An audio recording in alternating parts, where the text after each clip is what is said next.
I've got a phone. She's got a great idea. Have you got a minute? You've probably heard these phrases a million times, right?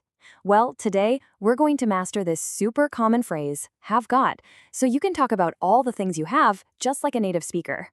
So let me ask you, how do you talk about the stuff you own or the people in your life? Now, sure, you can just use the verb have, and that's perfectly fine, but adding got is this amazing conversational shortcut that's going to instantly make your English sound way more natural and fluent. So, what's it all about? At its heart, have got is all about one simple thing, possession. It's just a casual, really common way of saying, this is mine or I have this. And we've got to give credit where it's due. Our whole breakdown today is based on this fantastic, super clear guide from the Instituto John F. Kennedy. We're just using their simple and effective rules as our roadmap. Okay, let's dive right in. First up, positive statements. This is the most basic form, and it's simply for saying what you have. And the formula couldn't be easier. It's just the subject plus either have got or has got. That's it.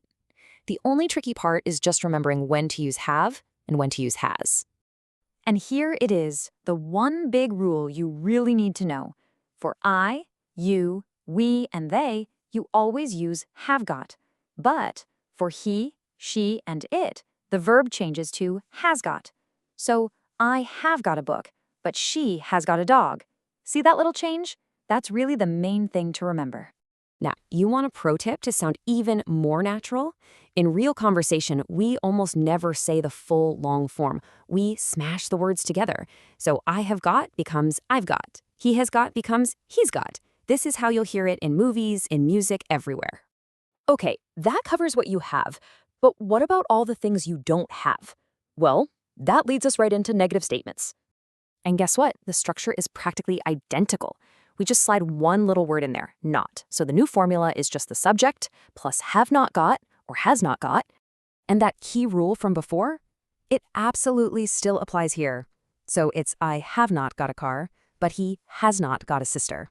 That verb still has to change for he, she, and it. No exceptions.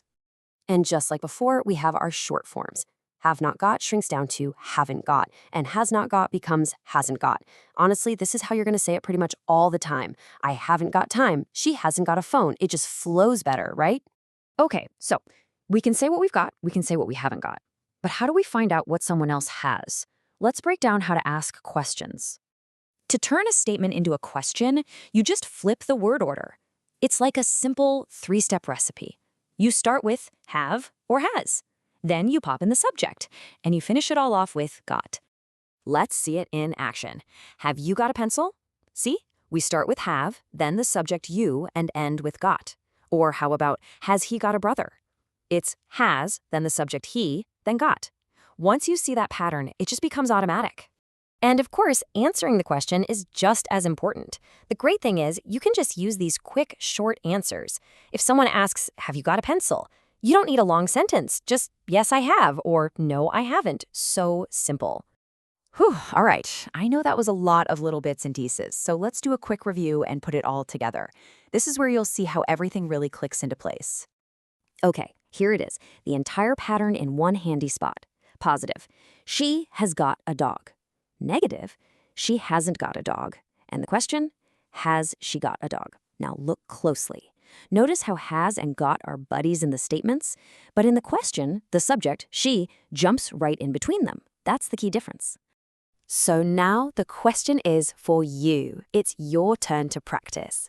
Right now, just think of one sentence. What have you got? An idea, a question, a brand new skill? The more you use it, the more it'll become a natural part of your English. Thanks for joining me.